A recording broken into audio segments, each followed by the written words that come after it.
إن الحمد لله نحمده ونستعينه من يهده الله فلا مضل له ومن يضلل فلا هادي له أشهد أن لا إله إلا الله وحده لا شريك له وأشهد أن محمدا عبده ورسوله اللهم صل وسلم وبارك وأنعم على حبيبنا ونبينا محمد وعلى آله وأصحابه والتابعين وتابعهم بإحسان إلى يوم الدين وبعد. Alhamdulillah, tuan-tuan dan puan-puan yang dikasihi sekalian, syukur kita pada Allah Subhanahu wa taala dengan limpah kurnia taufik hidayah dapat kita bertemu pada malam yang penuh dengan kerahmatan ini. Mudah-mudahan Allah Subhanahu wa taala limpahkan kebaikan pada kita bersama, insya-Allah. Kita dalam siri berkenalan dengan para sahabat Nabi sallallahu alaihi wasallam. Dan malam ini insya-Allah kita akan berbicara secara ringkas tentang salah seorang tokoh sahabat Nabi yang pernah disebut oleh Nabi sallallahu alaihi wasallam dalam hadis yang diriwayatkan oleh Imam At-Tirmizi, di mana Nabi sallallahu alaihi wasallam bersabda, "Innal jannah la tashtaqu ila thalathah." Sesungguhnya syurga dia merindui kepada 3 orang di kalangan sahabat Nabi. Kita semua rindu syurga lah. Kalau tanya nak syurga, nak, tapi syurga rindu kat kita. Soal kedua, sahabat Nabi ini Nabi sebut bahawa syurga rindu kepada mereka, dan Nabi sebut dengan jelas nama-namanya, iaitulah Ali wa Ammar wa Salman. Sayyidina Ali dan Ammar dan juga Salman Al-Farisi radhiyallahu taala anhum wa ardah. Jadi salah seorang yang kita pilih untuk kita bicara secara ringkas tentang mereka ni adalah Sayyiduna Ammar ibn Yasir radhiyallahu an, yang disebut sebagai salah seorang dari orang yang syurga rindu kepada dia. Ammar ibn Yasir terkenal sebagai orang yang awal memeluk Islam, dan terkenal juga sebagai orang yang diberikan usia yang panjang, dan juga dia salah seorang daripada pejuang di jalan Allah, bahkan menyertai hampir semua peperangan ketika baginda Nabi sallallahu alaihi wasallam masih hidup. Ammar ibn Yasir ibn Amir ibn Malik ibn Kinanah ibn Qais bin Al-Husain bin Al-Wazim bin Tha'labah bin Auf bin Harithah bin Amir Al-Ansi. Itu dia punya keturunan dia lah. Tapi kita kenal nama dia dengan nama ayah dia. Dia dan ayah dia serta ibunya adalah sahabiyah ataupun sahabat Nabi sallallahu alaihi wasallam. Dia itu sahabat, ayah dia juga sahabat, dan ibunya juga sahabat yang terkenal dengan sejarah Islam, merupakan orang yang pertama gugur syahid di jalan Allah Subhanahu wa taala, iaitu Sayyidatina Sumayyah ibn Khayyat radhiyallahu taala anha wa ardah. Sumayyah yang terkenal sampai orang buat lagu, orang cerita apa, dia merupakan wanita pertama yang dibunuh secara kejam, dibunuhnya oleh Abu Jahal, yang mana selepas daripada peristiwa itulah Nabi menggelarkan Abu Jahal, yang orang Mekah panggil dia sebagai Abul Hakam, itu sebagai Abu Jahal.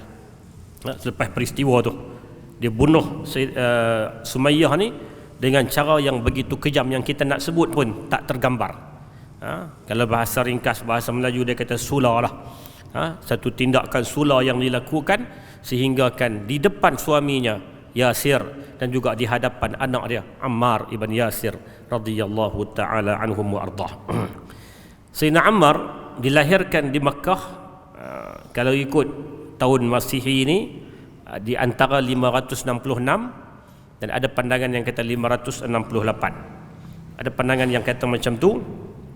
Dan dia berasal dari satu kabilah namanya Bani Ansi, sebab tu nama dia Al-Ansi. Tetapi Al-Ansi ini bukan orang Mekah. Al-Ansi ini adalah satu kabilah Arab kuno yang berada di Hadramaut, yang berada di sebelah Yaman sana, dan mereka ni daripada Arab Qahtan. Kalau kita baca sejarah Arab ni terpecah kepada beberapa kabilah, salah satu yang Arab besar ni Qahtan. Jadi Bani Ansi ni daripada Qahtan ni lah, yang berasal daripada Yaman. Kemudiannya ayahnya berhijrah, ayahnya mengembara datang apa semua, dan sampailah menempati Mekah, dan kemudiannya berkahwin dengan seorang wanita yang hamba hamba kepada hamba yang menjadi hamba pada waktu itu kepada Abu Huzaifah Ibn Mughirah Al-Makhzumi dari Bani Makhzum. Itu dia punya susur galur awal macam mana Ammar ni boleh berada di Mekah. Satu fakta yang mungkin jarang kita ketahui dan ada sebahagian riwayat sebut fakta itu, Ammar ibn Yasir kalau ikut usianya dia lebih tua dari Nabi sallallahu alaihi wasallam. Jadi kita baca ceritanya, kebanyakan orang sebut gambarannya seolah-olah Ammar ni usianya lebih muda lah. Gambaran kalau kita baca cerita tu nampak gambaran macam tu. Tapi mengikut catatan rekod sejarah, kalau ikut tahun kelahiran dan sebagainya, maka Ammar itu lebih berusia sekitar 2 tahun lebih tua dari Nabi sallallahu alaihi wasallam, 2 atau 3 tahun lebih dari Nabi sallallahu alaihi wasallam. Perkataan Ammar itu bermaksud, kalau diterjemahkan dalam bahasa kita ni, dia boleh membawa pelbagai maksud. Orang yang bertakwa, orang yang warang, orang yang baguih, orang yang teguh dengan keimanan. Itu perkataan-perkataan yang membawa maksud positif. Nama Ammar ni maksud yang bagus, iaitu orang baik, orang lurus, orang betul dan sebagainya. Sementara perkataan Yasir ayahnya itu daripada Yusrun. Yusrun makna mudah. Yusrun makna mudah, lemah lembut, sopan santun, kepatuhan. Itu maksud Yusrun, yang juga merupakan satu perkataan yang positif. Jadi Ammar itu maksudnya bagus, ayahnya pun maksud yang bagus. Sebab itu dalam sejarah Nabi sallallahu alaihi wasallam, apabila para sahabat masuk Islam, Nabi tak ada tukar-tukar nama. Sekiranya nama yang mereka asal tu nama yang tak menyalahi dari sudut pegangan akidah tauhidnya, maka tak perlu tukar nama. Ammar bagus, nama tak tukar. Kalau yang Nabi tukar pun tukar sekadar nama anak yang masuk Islam. Sebagai contoh, Abu Hurairah apabila dia masuk Islam, Nabi tukar nama dia daripada Abdus Syams yang menyalahi maksud pegangan akidah dan tauhid kepada Abdul Rahman. Tapi nama ayahnya Nabi kekalkan, Sakhar itu nama ayah dia, tak tukar. Jadi itu dia punya apa yang Nabi lakukan. Tapi dalam pengamalan kebiasaan masyarakat kita, dia akan tukar nama, dan itu bukanlah salah. Tetapi nak bagi tahu, kata tak tukar nama itu pun tidaklah bermasalah sekiranya nama itu tidak menyalahi maksudnya dari sudut ketauhidan dan juga akidah yang jelas. Hadirin mukminin yang dikasihi dan dirahmati Allah Subhanahu wa taala. Diriwayatkan bapa kepada Ammar namanya Yasir ibn Amir pergi ke Mekah bersama 2 saudaranya bernama Al-Haris bin Amir dan Malik bin Amir untuk mencari saudara mereka yang keempat. Jadi cerita asal usul macam mana ayah kepada Ammar boleh mai Mekah ni, dia mai dengan 2 beradik. Yasir mai dengan abang atau adik dia lah, bernama Haris dan juga Malik. Tujuan mereka mai ni, mereka nak cari adik mereka yang hilang. Ialah zaman tu, tuan jangan baca ni kita bayang zaman lah, tak zaman keadaan macam tu. Hilang, mereka mai cari. Cari di Mekah ni. Dan apabila cari-cari tak jumpa. Bila tak jumpa, Haris dengan Malik, 2 beradik tadi, dia kata kami balik lah. Kami jemur tak jumpa dia, memang tak jumpa dah, tunggu sampai bila pun tak jumpa dah. Lalu dia baliklah ke Yaman. Tapi Yasir, dia kata apa, tak apa, hamba balik, aku nak duduk tangan lah. Aku tengok tempat ni berpotensi untuk aku hidup. Maka dia pun terus duduk di Mekah. Bila dia duduk di Mekah, Yasir kemudiannya mengikat perjanjian dengan Abu Huzaifah bin Al-Mughirah Al-Makhzumi. Bila dia mai style orang Arab waktu tu, mereka datang dari luar. Bila mai dari luar, mereka tak ada kabilah yang boleh mereka pegang. Maknanya kalau jadi apa-apa, mereka nak siapa pertahan mereka, siapa nak tolong mereka. Mereka nak kena pergi buat satu ikatan perjanjian dengan mana-mana kabilah yang mereka rasa selesa. Maka akhirnya dia buat perjanjian dengan Bani Makhzum, satu kabilah yang paling berpengaruh ketika itu di kota Mekah. Dan dia buat perjanjian dengan Abu Huzaifah, makna kalau jadi apa-apa pun dia ada tempat untuk api minta tolong ke, api apa ke, dia jadi halif, satu pihak yang bergabung dengan dengan Bani Makhzum. Dan selepas itu Yasir tadi berkahwin dengan Sumayyah yang merupakan hamba perempuan Abu Hudzaifah. Melalui perkahwinan ini Yasir telah dikurniakan 3 orang anak. Yang pertama namanya Huraith ibn Yasir. Dia ni dibunuh oleh satu kabilah lain sebelum daripada zaman Islam. Berlaku perang apa semua ke, dibunuh anak kepada Yasir ni yang bernama Huraith. Anak yang kedua namanya Ammar ibn Yasir, dan anak seorang lagi namanya Abdullah ibn Yasir yang juga memeluk Islam selepas daripada Ammar memeluk Islam. Jadi Ammar ni dengan adik dia ni dan juga ayah serta ibunya, keluarga mereka ni keluarga sahabat. Semuanya masuk Islam, semuanya menjadi sahabat Nabi sallallahu alaihi wasallam. Hadirin mukminin yang dikasihi sekalian, beberapa fakta menunjukkan Ammar mengenali Nabi sallallahu alaihi wasallam sebelum pernikahan baginda dengan Khadijah binti Khuwailid radhiyallahu anha. Sebelum Nabi berkahwin dengan Khadijah lagi, Ammar ni dah kenal Nabi. Kenal lah, bukan jadi, tapi kenal, tahu kata Nabi, keadaan Nabi. Ammar pernah membicarakan hal itu dan disahkan oleh Nabi sallallahu alaihi wasallam. Ammar ketika zaman Islam dia pernah cerita lah, dulu ni aku kenal Nabi sekian-sekian, dan Nabi akui bahawa memang Nabi pernah kenal Ammar sebelum daripada zaman kenabian, bahkan sebelum daripada Nabi sebelum daripada Nabi menikah dengan Khadijah radhiyallahu taala anha wa ardah. Jika beberapa sahabat seperti Talhah bin Ubaidillah, Uthman ibn Affan dan Abdurrahman ibn Auf memeluk Islam hasil daripada perkenalan mereka dengan Abu Bakar As-Siddiq, proses Ammar masuk Islam pula sedikit berbeza, kerana dia sendiri yang datang ke rumah Al-Arqam bin Abil Arqam bersama dengan seorang lagi kawan dia yang bernama Suhaib ibn Sinan Ar-Rumi radhiyallahu taala anhuma wa ardah, dan disitulah mereka masuk Islam. Kalau Talhah, kalau Uthman, kalau Abdul Rahman, mereka masuk Islam selepas diajak oleh Abu Bakar. Maknanya ada perantara. Abu Bakar yang ajak dia masuk Islam, dia terima Islam. Tapi Ammar dia sendiri pergi. Selepas dia dengar tentang dakwah Nabi apa semua orang duk cerita ni, dia pergi cari di rumah Al-Arqam yang merupakan pusat gerakan dakwah pada waktu itulah, di rumah Al-Arqam bin Abil Arqam, yang kalau kita pergi ke Mekah, lokasinya hari ini, kedudukan rumah Al-Arqam itu berdekatan dengan Bukit Safa. Tapi tak ada tanda, tak ada apa adalah dengan pembesaran kawasan. Dulu ni ada, rumah tu dikekalkan sampai satu peringkat, ketika pembesaran dan memerlukan kepada diruntuhkan, maka diruntuhkanlah rumah Al-Arqam. Tapi kedudukannya berdekatan dengan kaki Bukit Safa. Di situlah penempatan Bani Makhzum, dan Al-Arqam salah seorang daripada keturunan Bani Makhzum.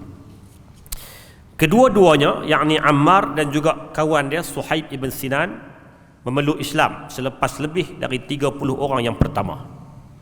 Maknanya waktu tu dah ada 30 orang lebih daripada para orang-orang Mekah yang memeluk Islam menjadi sahabat Nabi As-Sabiqin. Waktu tu Ammar masuk Islam, maknanya masih di peringkat awal. Sebab 40 yang pertama ataupun 50 yang pertama ini boleh dikategorikan sebagai as-sabiqin, yang betul-betul sabiqin, orang yang peringkat awal memeluk Islam. Dan dia bukan makan masa 1 minggu 2 minggu, dia makan masa bertahun. Untuk sampai ke 50 itu pun dia makan masa bertahun. Sebab itu Umar ibn Al-Khattab, mungkin kita pernah baca kisah Umar ibn Al-Khattab, dia masuk Islam tahun ke-5 kenabian, dan ketika dia masuk Islam, angka orang Islam baru mencecah 40. Sebahagian riwayat kata 40. Maknanya makan masa. Nak boleh ke dapat 1, 2, 40, 50 orang, dia bukan kata dakwah Nabi ni berjalan begitu pantas. Hadirin mukminin yang dikasihi sekalian, kedua-duanya masuk Islam, iaitu Ammar ibn Yasir dan juga Suhaib ibn Sinan, di mana Ammar pernah berkata, aku bertemu Suhaib bin Sinan di pintu rumah Al-Arqam dan Nabi berada di dalamnya. Mana kami pergi dan kami jumpa dan kami masuk Islam di hadapan Nabi sallallahu alaihi wasallam. Ammar ibn Yasir datang dari keluarga hamba, kerana mak dia hamba. Suhaib ibn Sinan demikian, datang dari keluarga hamba, dan dia pernah menjadi hamba kepada Abdullah ibn Jud'an ketika zaman sebelum Islam. Jadi keturunan Sebab waktu tu yang ramai masuk Islam yang bersama dengan Nabi ni dari kalangan as-sabiqun adalah golongan-golongan mustad'afin, golongan-golongan lemah, golongan-golongan biasa. Walaupun tanpa kita menafikan adanya Abu Bakar, adanya Abdul Rahman ibn Auf, adanya Uthman, ini tokoh-tokoh bangsawan, dalam pada masa yang sama ramai sahabat-sahabat yang tergolong di kalangan rakyat ataupun orang-orang yang lemah, seperti Bilal, seperti Ammar, seperti Suhaib ibn Sinan dan beberapa orang-orang yang lain. Jika merujuk kepada tahun kelahirannya, Ammar memeluk Islam pada waktu usianya tu 45 tahun. Kalau ikut susun atur dia punya ataupun kita cek balik dengan ketika kelahiran apa semua, tahun tu, waktu tu umurnya 45 tahun. Dan selepas daripada dia masuk Islam, Islamnya itu diikuti oleh kedua ibu bapanya, iaitulah Yasir bin Amir dan Sumayyah ibn Khayyat, serta adik dia yang bernama Abdullah ibn Yasir. Jadi bila dia masuk Islam ni, dia balik jumpa dengan adik-beradik ni, dia cerita tentang Islam. Dan golongan-golongan yang marhain mustad'afin ni, mereka adalah kelompok yang mudah untuk terima, kelompok yang mudah, sebab mereka hidup dalam keadaan yang sederhana, yang biasa. Jadi bila mai cerita tentang agama, dia benda-benda yang mudah untuk dia terima. Dia tak fikir tentang jawatan, dia tak fikir tentang kedudukan, harta benda, tak fikir, sebab benda tu tak ada dalam kamus hidup mereka. Jadi bila bawa mai cerita tentang visi, apa yang Nabi bawa, apa yang Nabi ajar untuk menyembah Allah, jadi benda tu jadi senang untuk dia terima, dan akhirnya mereka semua memeluk Islam.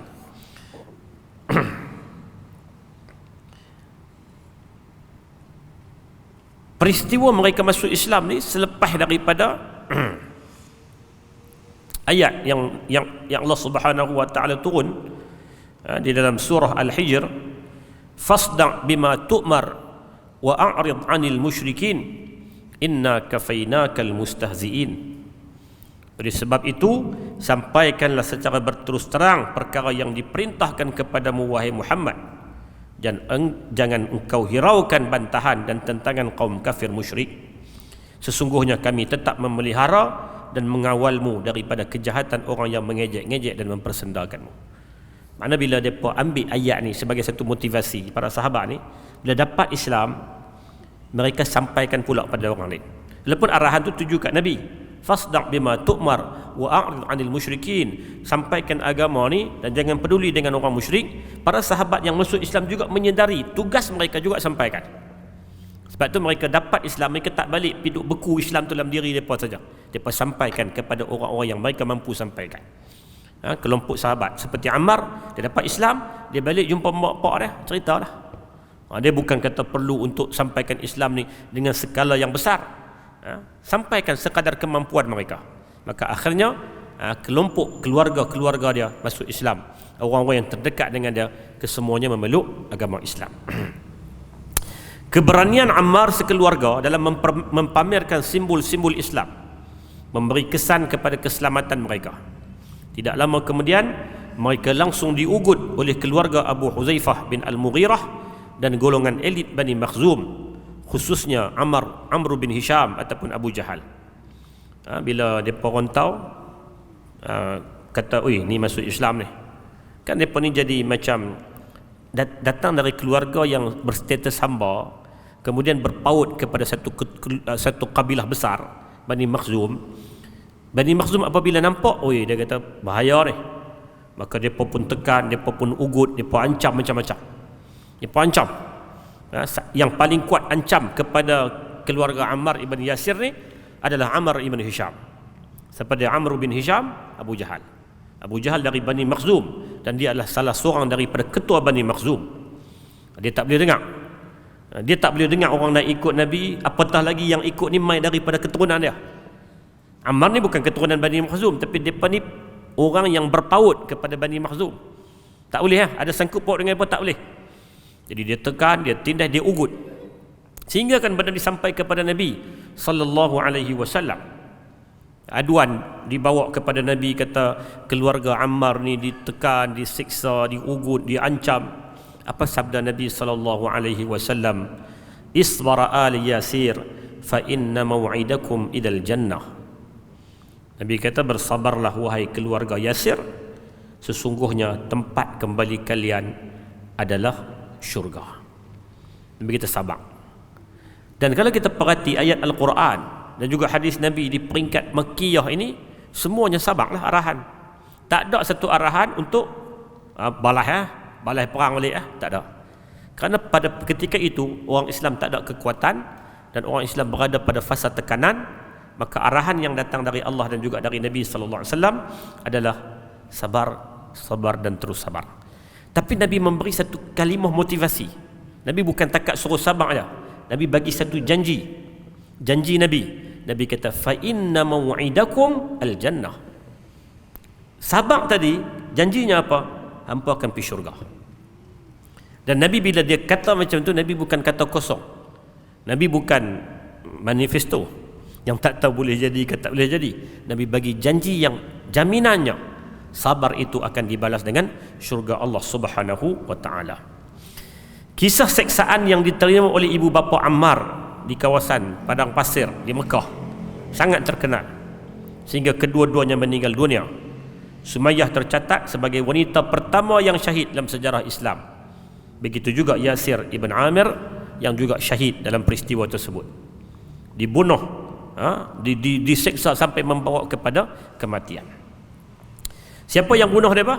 Ammar ibn Hisham, Abu Jahal.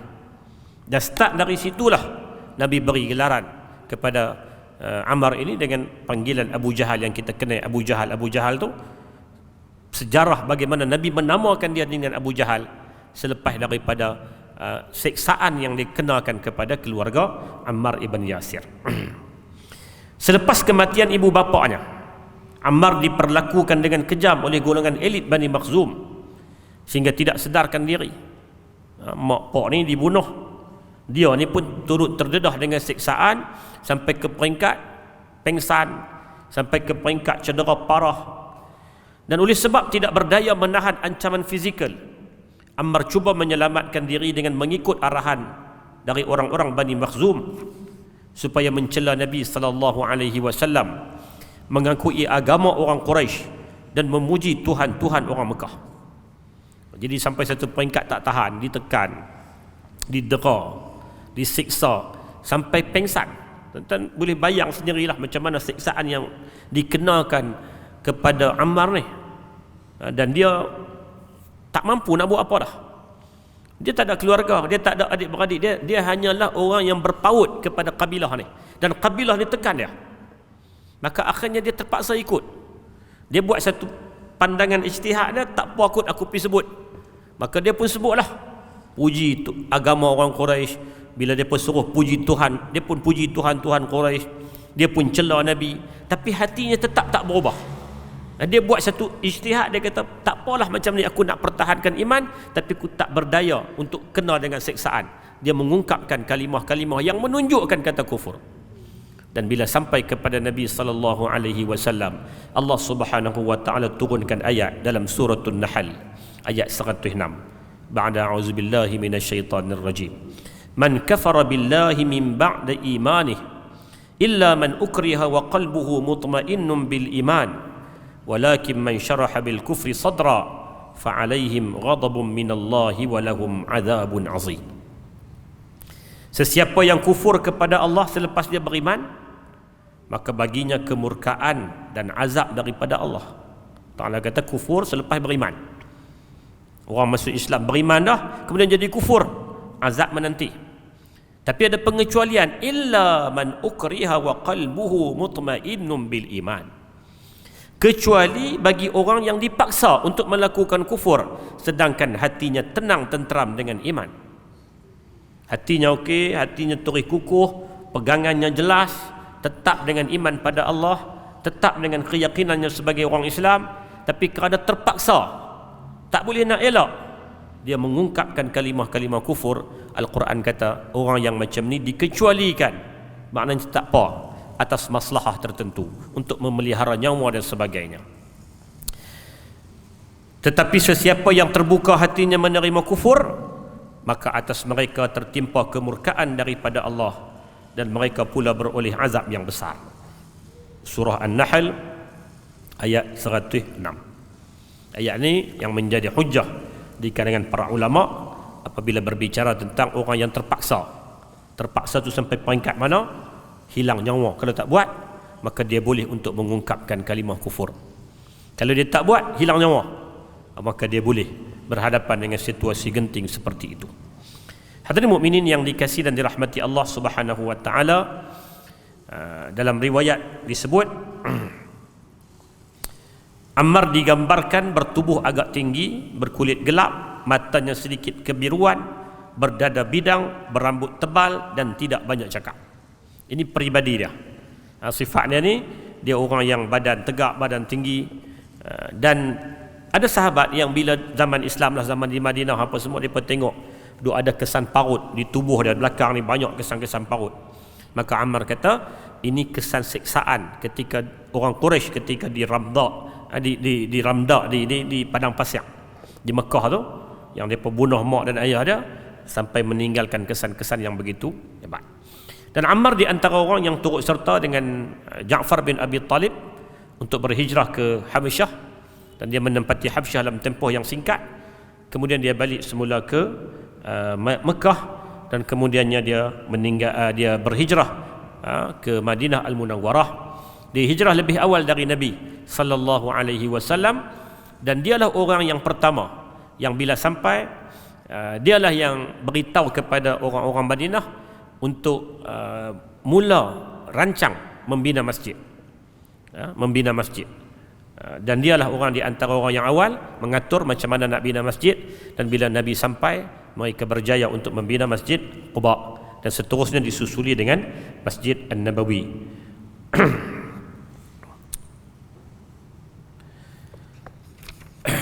Dalam banyak hadis yang menceritakan tentang kelebihan Ammar ni, antaranya satu hadis yang Nabi sebut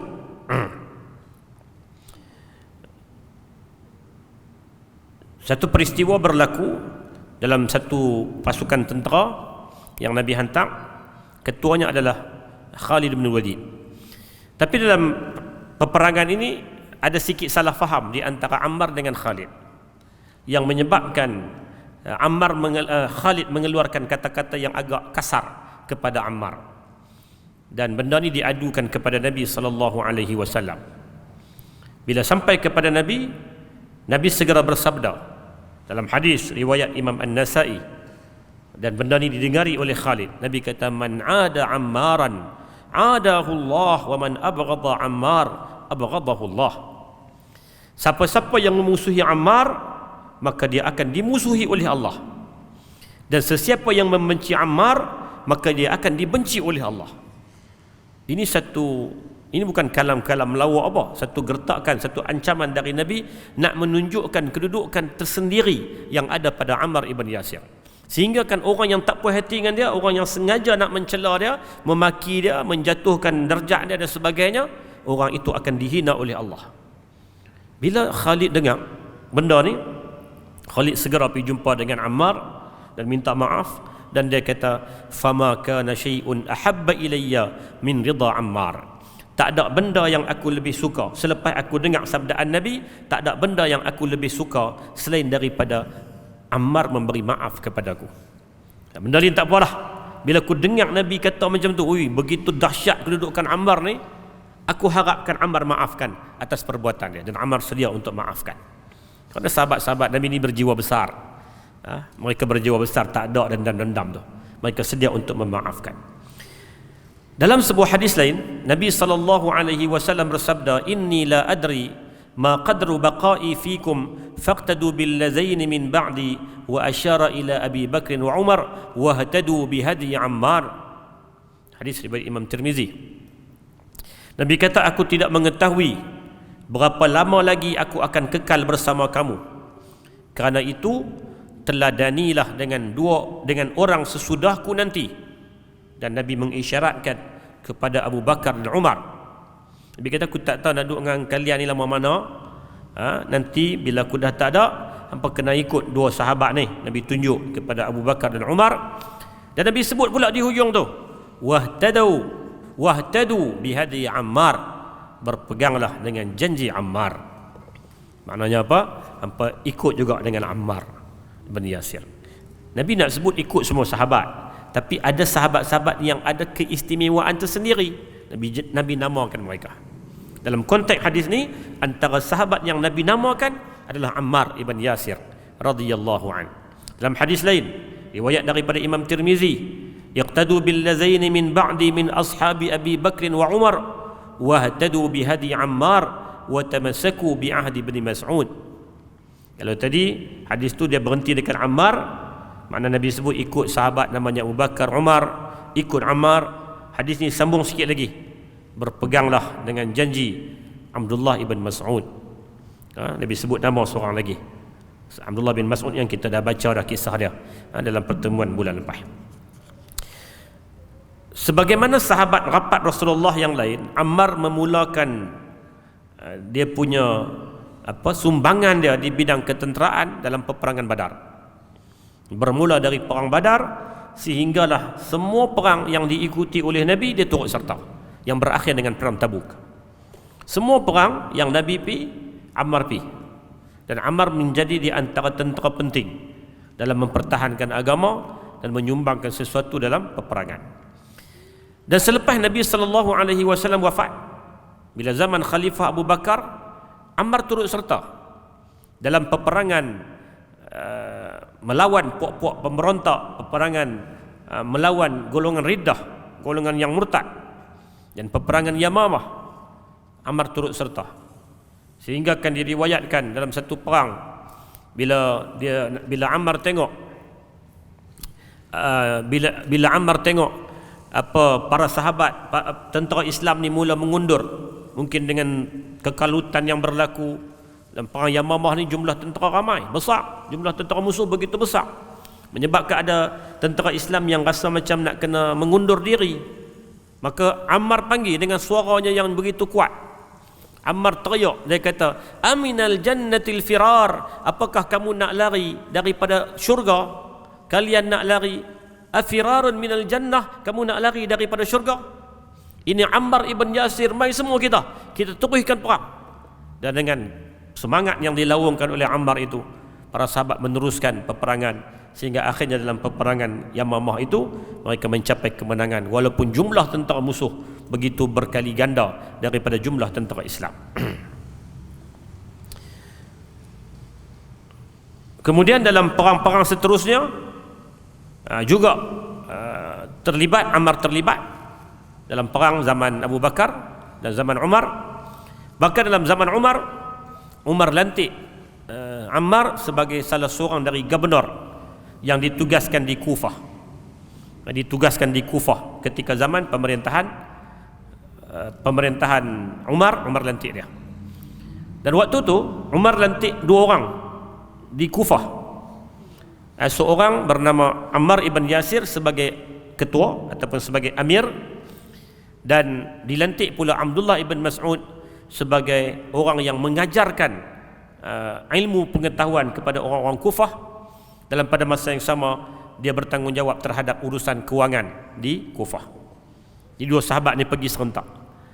Kemudian bila pergi, tak berapa lama selepas itu, ada masalah apa, semua orang mengadu kepada ni, kata Ammar ni. Jadi Umar dia ambil tindakan, tarik balik. Bukanlah dia percaya tu, tapi dia melihat kalau dia biarkan di sana, dia akan timbul masalah kemudian, masalah lain.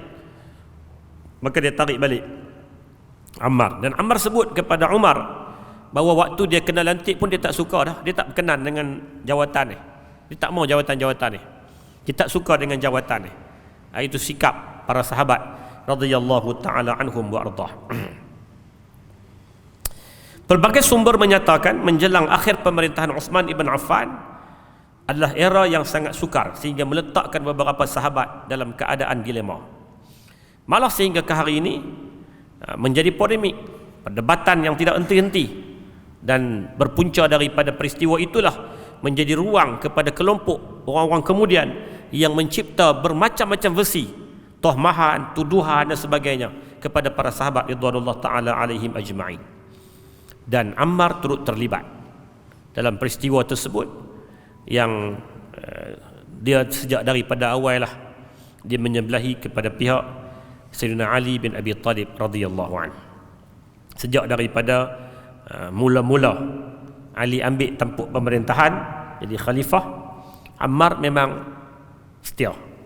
Ammar memang dia mula bai'ah Ali dan dia terus dokong Ali, sehingga berlaku kepada pertembungan pihak Sayyidina Ali dengan pihak yang menyebelahi Sayyidatina Aisyah dalam peperangan Jamal. Ammar menyebelahi Sayyidina Ali. Kemudian berlaku pula perang Siffin, Ammar menyebelahi Sayyidina Ali. Ammar ni dia satu cerita.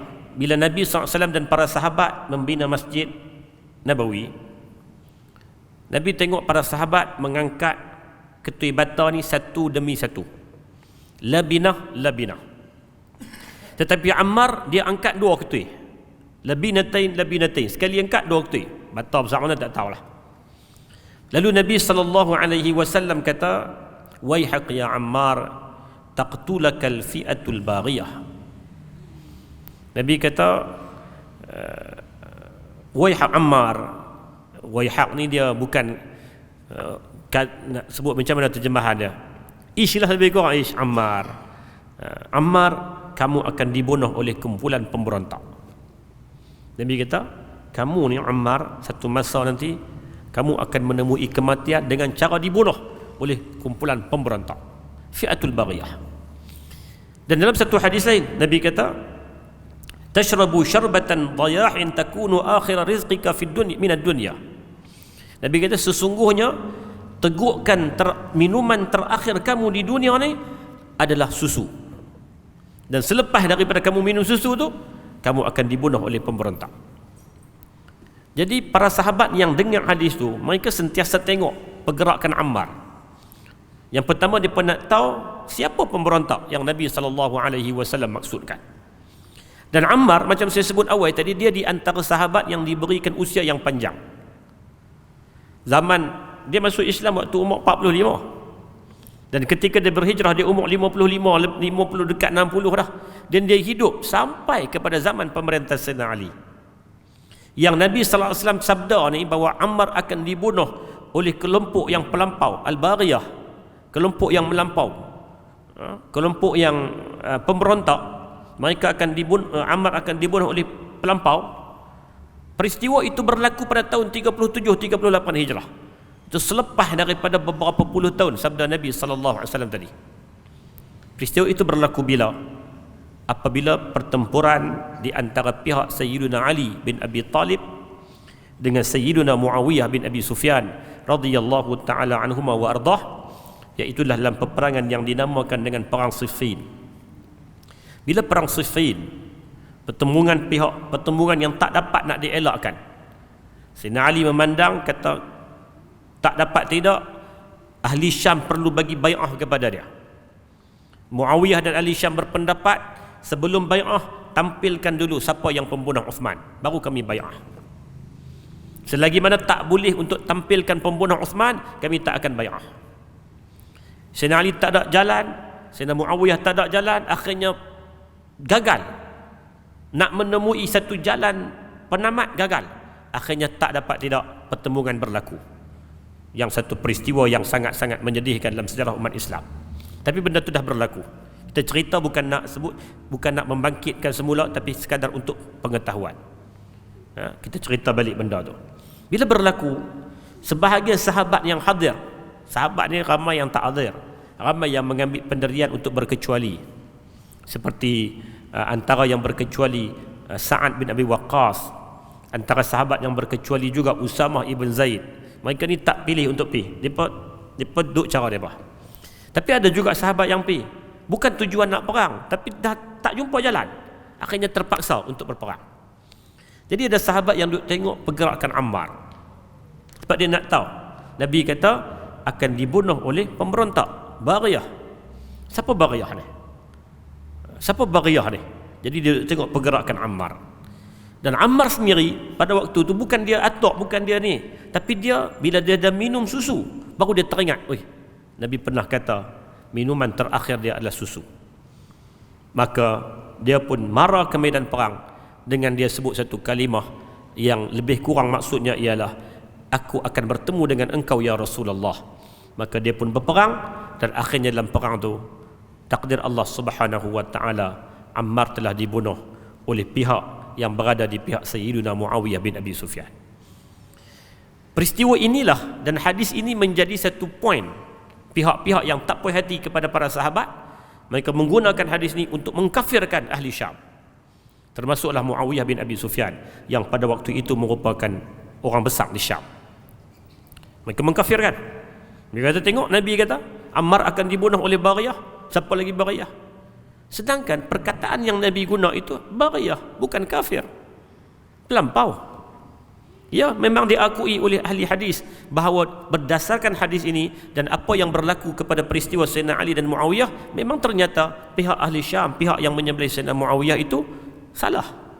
Walaupun itu ijtihadnya, tapi salah. Tapi Nabi tak kata mereka kafir. Mereka sahabat radhiyallahu anhum. Kalau mereka itu sahabat, mereka tersilap dalam ijtihad. Tapi taklah sampai ke peringkat mereka dikafirkan. Tapi golongan-golongan yang tak puas hati kat sahabat ni, mereka menggunakan hadis ni sebagai senjatanya. Jadi Ammar terbunuh dalam peperangan tersebut yang ketika itu usianya telah mencecah, usianya telah mencecah 90-an, 92 atau 94 tahun. Tuan-tuan boleh bayang umur 92, 94 pergi perang ni. Kehebatan yang ada pada para sahabat. Dan beliau dikebumikan di satu kawasan yang bernama Raqqah, satu wilayah yang ada di Syria lah, dikebumikan di sana. Dan Ammar berpesan sebelum dia wafat, dia pesanlah bahawa jenazahnya hendaklah dikafankan dengan pakaian yang dia ada tu dalam perang ni.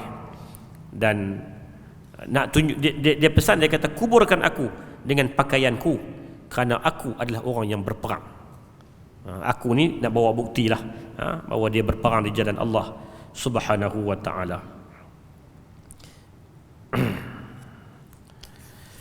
Ammar ibn Yasir selain daripada terkenal sebagai pahlawan, dia juga adalah orang yang banyak juga meriwayatkan hadis. Jumlah keseluruhan yang hadis diriwayatkan ialah 62 buah hadis. 62 buah hadis, sebahagiannya disusun dalam kitab Musnad Baqi' bin Makhlad, dan juga ada hadis-hadisnya dalam kitab Bukhari dan juga Muslim. Dia menjadi perawi hadis dari Nabi sallallahu alaihi wasallam, dan dia juga mendapatkan hadis dari para sahabat. Bukan makna sahabat-sahabat ni dia saling belajar lah. Makna sahabat ni dapat hadis, dia tak dapat, dia pergi belajar kat sahabat ni. Jadi dia meriwayatkan hadis dari Huzaifah ibn Yaman, Sa'ad bin Abi Waqqas, Abdullah ibn Abbas dan sebagainya. Dan selain itu sahabat-sahabat lain juga meriwayatkan hadis dari dia. Makna mereka saling bertukar-tukar hadis, apa yang mereka riwayatkan dari Nabi sallallahu alaihi wasallam. Para hadirin yang dikasihi dan dirahmati Allah Subhanahu wa taala, demikian kita kisah ringkas sahabat yang namanya Ammar ibn Yasir radhiyallahu taala anhu, lelaki yang syurga rindu kepada dia. Dan kita pun nak jadi orang yang syurga rindu, maka mudah-mudahan dengan kita membaca kisah-kisah sahabat ini, walaupun tidaklah macam kita ulang selalu sebut, tidaklah kita mampu untuk menjadi seperti mereka dari sudut apa sekalipun, dari sudut ilmunya, dari sudut perjuangannya, dari sudut sumbangan kepada agama, dari sudut keimanan, kita tak akan capai kedudukan seperti para sahabat. Tetapi sekurang-kurangnya kita berusaha ke arah itu, mengenali mereka dan menambahkan motivasi untuk kita cuba mengikuti mereka, seperti mana yang Nabi pesan kepada kita. Nabi pesan dalam hadis tadi, ikutlah panduan para sahabat, kerana mereka generasi terbaik, generasi yang diakui sebagai satu generasi ulung, generasi yang telah menaikkan dan menyampaikan agama kepada kita bersama. InsyaAllah mudah-mudahan manfaat apa yang kita kongsi pada malam ini. Sebar ringkas, malam ni ringkas saja, tak boleh panjang kerana kita pun kerajaan pun tak ada nak panjang apa. Jadi dekat tu je bagi ringkas, mudah-mudahan ada manfaat yang baik dari Allah. Salah silap saya mohon ampun dari Allah, mohon maaf dari tuan-puan sekalian. Aqulu qawli hadza wa astaghfirullahal azim li wa lakum. Assalamualaikum warahmatullahi wabarakatuh.